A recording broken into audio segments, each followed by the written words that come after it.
General سعید صاحب، یہ جو حالیہ انڈیا اور پاکستان کا تصادم تھا، اس میں سائبر کے فرنٹ پہ بھی ہم نے دیکھا کہ انڈیا کو ہم نے نیچا دکھایا، اور ہو سکتا ہے کہ مجھے زیادہ ڈیٹیل کا نہیں پتا کہ سپیس کا جو معاملہ ہے اس میں بھی کچھ نہ کچھ ہوا ہو، کیونکہ جو سیٹلائٹ سسٹم ہے اس سے بھی کافی فائدہ اٹھایا ہماری ایئر فورس نے.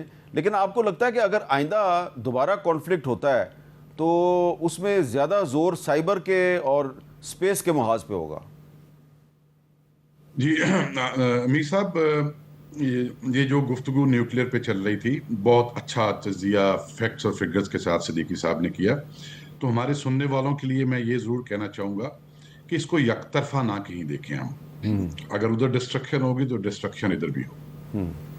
تو اس لیے چاہیے یہ کہ دونوں طرف عوام بھی اپنی اپنی لیڈرشپ پہ یہ پریشر ضرور ڈالیں کہ ہم نے جس طرح 78 ایئرز تک زندگی گزار لی ہے، نیوکلیئر کی موجودگی میں ہم نے اس طرح اس ریولری میں آگے زندگی نہیں گزارنی. دنیا سے سیکھ کے کہیں کسی اور ڈائریکشن میں ہم نے چلنا ہے. ٹھیک ہے. جہاں تک بات ہے سائبر کی اور سپیس کی، سائبر تو بہت اچھے طریقے سے یوز کیا پاکستان کی آرم فورسز نے اور ایجنسیز نے اس ملٹری کانفلکٹ میں. ادھر سے بھی کوشش کی گئی، لیکن ایک سپریورٹی ہے جو ادھر سے دکھائی گئی، اور وہ پوری دنیا ایکنالج کر رہی ہے کہ EW میں الیکٹرو میگنیٹک اسپیکٹرم کے اندر پاکستان نے وہ صلاحیتیں دکھائیں جس کی کوئی خبر ہی نہیں تھی انڈیا کی طرف، اور سرپرائز کیا انہوں. اب بات یہ ہے کہ غربت تو ادھر بھی بہت ہے، غربت ادھر بھی بہت ہے. اگر دونوں ملک چاہتے ہیں کہ آپ کے جا کے اسپیس میں بھی ایک دوسرے کے وسائل کو نقصان پہنچانے کے لیے صلاحیتیں پیدا کی جائیں، تو پھر سارے جو پیسے ہیں وہ اس طرف ڈائیورٹ کرتے جائیں دونوں، اور یہ بہت کاسٹلی آپشن ہے.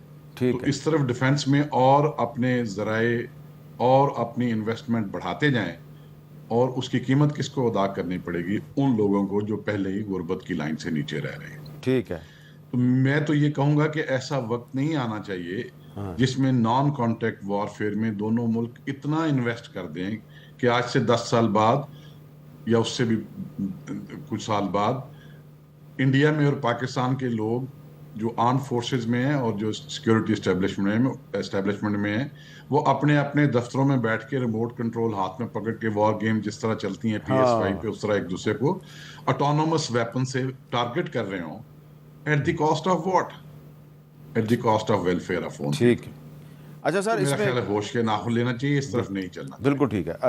ایئر وائس مارشل عتیب صدیقی صاحب، اب اس میں ایک سوال پیدا ہوتا ہے کہ اگر انڈیا جو ہے وہ ہمارے پانی کے پیچھے پڑا ہوا ہے، ہمارا پانی بند کر رہا ہے، اور ٹھیک ہے مودی صاحب دھمکیاں بھی دیں، اشتعال انگیز بیانات بھی دیں، لیکن وہ بار بار اگر پانی بند کرے گا تو پھر تصادم کا خطرہ تو رہے گا. اور اگر خطرہ تصادم کا ہے تو کیا یہ سائبر اور سپیس کے محاذ پہ زیادہ لڑائی ہوگی بنسبت کے زمین اور فضا میں؟ ہمیں سب، میرا تو یہ ذاتی خیال ہے کہ جس قسم کی لڑائی آپ نے ابھی دیکھی ہے 6-7 کو اور 10-11 کو، اس کو آپ شاید ملٹیپلائی کر لیں، لیکن اس کی جو اپلیکیشن آف ایئر پاور ہے، جو اپلیکیشن آف گراؤنڈ فورسز جو ہیں، وہ تقریباً میرے حساب سے اسی طرح سے رہے گی. لیکن عبور کس کو زیادہ حاصل ہوگا ان چیزوں پہ، وہ اس میں کامیابی سے اور اس کو کامیابی زیادہ ہوگی. آپ نے دیکھا ہے کہ اس پرٹیکولر ایئر بیٹل میں انہوں نے بھی اپنا کیا، airborne early warning systems بھی تھے، ایئر بورن جیمرز بھی تھے، رفیل، مراج 2000، سو-30، MiG-29، S-400 اور بھی چیزیں جو تھیں ان کے پورے سسٹم کا ایک حصہ تھیں. وہ نیٹ ورک تھے، انہوں نے بڑی تیاری کی ہوئی تھی. ٹھیک ہے. ہماری طرف جو تھی اسی طرح سملر کیا کہ ہماری امپلائمنٹ تھی اور سملر اکوپمنٹ تھا، لیکن ہو سکتا ہے ہماری اکوپمنٹ ان سے بہتر ہو سکتا ہے ہمارا کی ٹریننگ اور پروفیشنسی ان سے بہتر ہو. اور یہ چیز ہم نے پچھلے جو 3-4 سالوں میں بہت زیادہ کیپیبلٹی ہم نے ایکوائر کی ہے، بہت زیادہ ٹریننگ ہم نے کی ہے ان چیزوں پہ. ایک بات تو میں بھی اپنی تھوڑی سی انفارمیشن کی بنیاد پہ کہہ سکتا ہوں جی کہ ہمارے جو ایئر فورس کے پائلٹ ہیں ان کی ٹریننگ نہ صرف انڈیا سے بلکہ چائنا سے بھی بہتر ہے، اور دنیا میں سب سے بہترین پائلٹس میں سے ان کا شمار ہے. یہ اس میں کوئی ڈاؤٹ نہیں، اور آج نہیں، یہ انہوں نے اپنا یہ مقام برقرار رکھا ہے. میرا یہ کہنے کا مطلب یہ ہے کہ ہم کوئی اب ہم کوئی ریلیکس نہیں کر گئے ہیں. ٹھیک ہے.